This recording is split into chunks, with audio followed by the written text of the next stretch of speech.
Anjing husky ini lahir belum lama dan akan segera mati. Pada saat ini, pria itu kembali.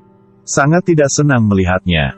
Dia mengatakan, anjing tidak diperbolehkan masuk ke dalam rumah. Ini adalah aturannya. Bahkan, selamatkan dia juga buat apa? Wilayah bersalju Alaska ini tidak membutuhkan orang lemah. Tapi wanita itu berkata, berilah kesempatan. Ia akan memberi Anda kehendak yang hidup. Benar saja, anjing itu selamat. Tapi kemudian, itu berubah menjadi mimpi buruk bagi pria itu lagi. Ia tidak pernah duduk diam. Selalu berlari bola-balik.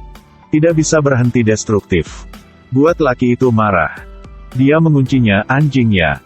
Tapi kemudian anjing menggali lubangnya biar bisa keluar. Bahkan lebih profesional dari tikus. Namun, wanita itu sangat memanjakan anjingnya. Besok, pria itu tidak tahan dengan husky ini lagi. Jadi berikan ia kepada orang lain. Sebelum berangkat, anjing itu memekik. Tidak berteriak. Hanya memohon dengan lembut. Namun pada akhirnya tetap dibawa pergi. Kurang dari 3 hari kemudian, anjing di kandangnya menggonggong dengan keras. Ternyata orang itu membawa anjing itu kembali kepadanya. Dan marahin. Anjing nakal ini. Saya balikin ke kamu. Anjing baru pulang. Langsung gigit sarung tangannya. Wanita bahagia tertawa. Tapi ekspresi pria itu dipenuhi dengan keputusasaan. Dia masukin anjing ke kandang lagi. Kasih batu di sekitar pagar. Kali ini tidak menggali lubang untuk keluar. Pada awalnya anjing-anjing lain mengikutinya dalam menggali lubang. Tapi lambat laun mereka semua menyerah. Menguap pendek menguap panjang. Kemudian mereka pergi tidur bersama. Hanya saja masih menggali tanpa henti. Dia menggali terus. Kali ini menggali lubang yang dalam dan panjang. Melalui pagar batu. Itu terbang seperti terbang di kaki gunung bersalju. Lihat tampilan ini. Lagi pula, apakah itu malaikat atau iblis? Pria itu membawa anjing-anjing itu keluar untuk bekerja. Ia bergegas tepat di tengah-tengah anjing. Membuat langkah kaki anjing menggaruk. Dia mengenalinya. Hampir gila. Lalu tiba-tiba ia bergegas menuju kawanan rusa di kejauhan. Keilahian anjing lain juga meningkat. Seluruh kelompok mengejar kawanan rusa.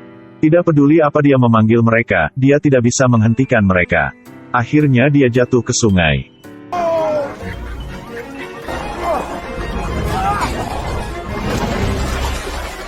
Dia sangat marah. Konsekuensinya sangat serius.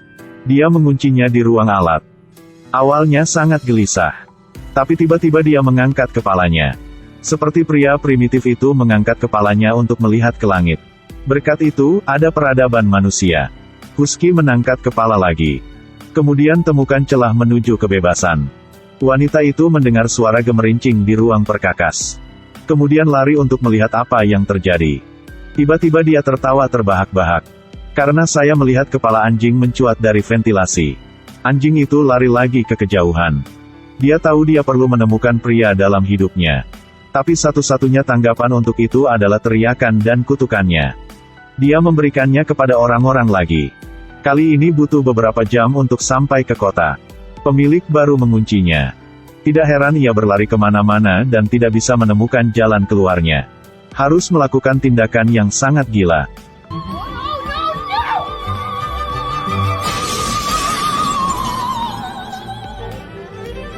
Pria itu tinggal beberapa lusin kilometer jauhnya. Aku mendengar gonggongan familiar itu lagi. Dia mengangkat kepalanya. Lalu dia melihatnya anjing berdiri di atas gunung menatap ke dia. Tentunya itu adalah iblis dalam hidupnya. Saat turun dari gunung, dia menemukan itu memiliki darah di tubuhnya. Ternyata itu kena pecahan kaca. Dia akan mengikatnya. Tapi tidak ada cara untuk mengikat. Bahkan melompat ke depan anjing-anjingnya. Kamu sangat pintar. Baru beberapa bulan minta jadi duta. Dia memeluknya. Kemudian turun ke baris terakhir. Mereka mulai berlari lagi. Dia secara bertahap menyadari kecepatannya terlalu cepat. Jadi dia meletakkannya di baris paling atas. Kemudian kembali ke baris atas lagi. Setelah sampai ke rumah, wanita itu berdiri menyaksikan anjing-anjing itu lari. Dia melihat anjing terkecil berlari di barisan depan. Ia telah menjadi pemimpin. Itu distigmatisasi oleh pemiliknya karena sakit. Kemudian karena kenakalannya, dia dibenci. Namun pada akhirnya terbukti bukan anjing biasa. Ini adalah pemimpin yang pantas. Mulai dari itu, anjing ini punya nama. Nama dia adalah Togo. Cerita legenda Togo baru saja dimulai. Dia akan berjalan dalam cuaca minus 30 derajat. Melintasi zona badai terlarang Alaska. Untuk menyelamatkan sekelompok anak yang sakit. Kampung ini disebut Nome. Anak-anak di kota itu tiba-tiba terjangkit difteri. Untuk menyembuhkan penyakit ini, hanya satu serum tertentu yang dapat digunakan. Wali kota segera membuka rapat.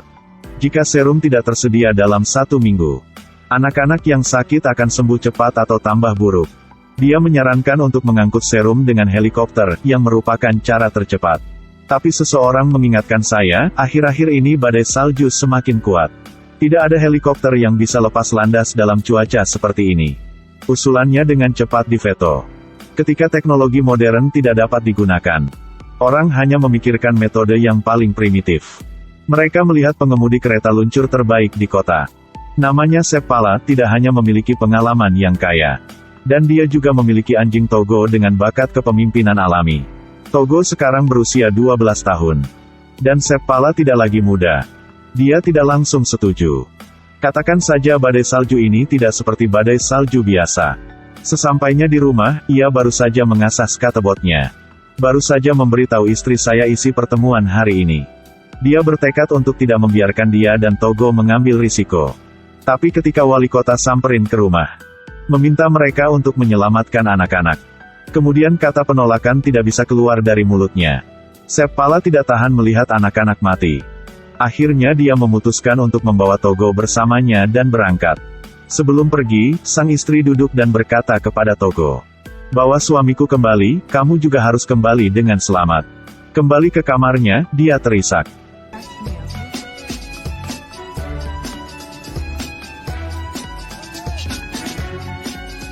Di sepanjang jalan kota, semua penduduk kota pergi untuk melihat mereka pergi. Mendorong mereka. Karena mereka semua tahu ini adalah ekspedisi heroik. Sepanjang jalan akan sangat sulit. Jika ada masalah apa, mereka akan tidak bisa kembali lagi. Tantangan pertama adalah gunung yang tinggi. Kemiringan lereng gunung ini mencapai 45 derajat. Siluet anjing-anjing kecil itu bergegas ke depan. Menyeret pria dengan kereta luncur di belakang. Tidak ada yang tahu seberapa kuat mereka. Kecepatan saat turun gunung benar-benar terlalu cepat. Angin dan salju menghalangi Sepp Pala untuk membuka matanya. Dia tidak bisa melihat jalan di depan, tapi Togo bisa. Di bawah adalah jurang yang dalam 10.000 kaki, dia mencoba menghentikan. Sepp Pala juga memperhatikan, dia melompat turun untuk menghentikannya. Tapi ditarik kembali. Pada saat kritis, kait besinya mengenai es. Berkat itu, dia lolos, tetapi Togo terluka. Keesokan harinya, mereka memutuskan untuk tidak pergi dengan cara lama, tetapi langsung ikuti selat yang baru membeku, yang belum stabil. Ini dapat menghemat separuh waktu.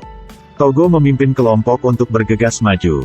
Permukaan es di sekitarnya tampak retakan panjang, jika dijatuhkan. Manusia maupun anjing tentu tidak bisa hidup. Untungnya, mereka berhasil melewatinya. Mereka menyeberangi selat maut. Dan dapatkan serumnya. Dini hari berikutnya, Sepp Pala mengambil serum dalam perjalanan kembali. Kali ini dia masih memilih untuk melewati selat yang itu. Karena dia ingin mengembalikan serum dengan cepat. Tapi kali ini ada angin kencang, dan esnya retak. Anjing-anjing melompati gunung es. Pantai itu tepat di depan. Namun, kesulitan tetap tidak membiarkan mereka pergi. Meski jaraknya hanya sebentar dari bibir pantai, namun tetap saja fatal. Mereka tidak bisa melompat ke darat. Dia memarkir kereta luncurnya di atas es. Lalu peluk Togo dan minta maaf. Kemudian dia melemparkannya ke arah pantai. Togo telah sampai ke darat. Dia bermaksud menggunakan kekuatan Togo sendiri untuk menarik gunung es di dekat pantai. Tuhan, jangan lakukan itu. Anjing Anda akan jatuh ke laut atau mati. Dia melemparkan Togo ke arah pantai. Togo berhasil naiknya. Tak disangka Sepp Pala menggunakan kekuatan Togo sendiri. Seret seluruh balok es ke pantai. Ya ampun. Jangan seperti itu. Anjingmu akan jatuh ke laut. Atau mati karena kelelahan. Togo berjuang dengan sekuat tenaga. Sangat lelah sehingga menjulurkan lidahnya. Napas cepat. Benar-benar lupa bahwa dia tidak muda lagi. Gunung es perlahan melayang ke pantai. Seppala dan anjing memanfaatkan kesempatan. Dapatkan momentum. Akhirnya berhasil melompat ke darat. Di sebuah pos terdepan, seorang wanita kulit merah memeluk Togo dan menangis. Dia bilang anjingnya sekarat. Seppala memeluk Togo di kereta luncur. Biarkan istirahat. Tapi Togo yang sombong melompat turun. Dan lari ke paling depan lagi. Seppala juga gak ada pilihan lain. Biarkan Togo terus memimpin. Sekali lagi mereka melintasi gunung yang tinggi. Seberangi gletser. Tiba-tiba badai salju muncul. Dalam sekejap mata, semuanya menjadi putih. Seppala maju ke depan. Beritahu Togo. Maafkan saya. Aku tidak bisa membantumu lagi. Mataku tak lagi bisa melihat. Tolong bimbing kami pulang. Hanya kamu nak yang bisa melakukan ini. Ini semakin gelap. Badai salju juga semakin kuat. Seppala tidak bisa menahannya lagi. Dan pingsan di kereta luncur. Saat dia bangun. Kemudian anjing-anjing itu berhenti. Dia diam-diam berteriak. Terhuyung-huyung berlari ke depan. Beritahu Togo. Kita tidak bisa berhenti. Kita akan mati. Tapi Togo kelelahan. Bahkan sesak nafas. Pada saat ini ada cahaya dan suara. Ternyata Togo membawa mereka ke pos terdepan. Serum diserahkan kepada orang lain dan melanjutkan perjalanannya. Akhirnya berhasil sampai ke kota tepat waktu. Anak-anak diselamatkan. Beberapa hari kemudian, Seppala membawa Togo pulang. Setiap hari ada di sisinya. Satu demi satu, warga kota mengucapkan selamat tinggal kepada Togo. Barisan orang yang ramai. Sampai malam baru selesai. Seorang gadis kecil bertanya pada Seppala. Akankah Togo mati? Sekarang Seppala benar-benar rusak. Ia langsung berlari keluar rumah. Istrinya bergegas mengejarnya, dan Seppala berdiri di salju untuk waktu yang lama, menyalahkan dirinya sendiri.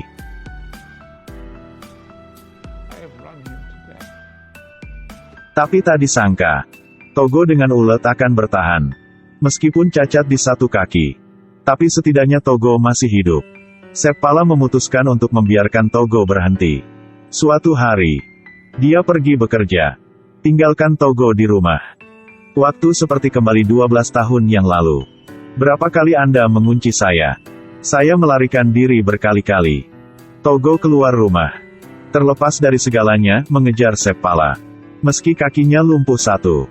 Tapi tetap tidak mempengaruhi kecepatannya. Sama seperti 12 tahun yang lalu. Ekor melambai. 4 kaki fleksibel. Sekilas satu mata, mabuk seumur hidup. Ia menghabiskan seluruh hidupnya mengejar Anda. Togo kemudian meninggal. Seppala juga sudah tua. Kapan saja. Di wilayah bersalju Alaska. Dia juga melihat sekilas sosok Togo. Dia berkata, jika Anda memiliki anjing yang setia, ini akan mengikuti Anda seumur hidup. Bahkan anjing itu mati. Tapi citranya selamanya terpatri di hatimu. Ini adalah kisah nyata. Terjadi di Alaska pada tahun 1925. Ada 20 tim yang terlibat dalam transportasi serum itu. 19 tim berlari rata-rata 50 km. Tim lain berlari sejauh 425 km. Itu adalah tim Togo. Jika Anda cukup beruntung memiliki anjing yang setia, tolong jangan pernah membuangnya. Mungkin anjing tidak bisa bersamamu sepanjang hidupmu. Tapi dia akan menghabiskan seluruh hidupnya dengan Anda. Silakan suka dan bagikan video ini. Sampai jumpa di video selanjutnya.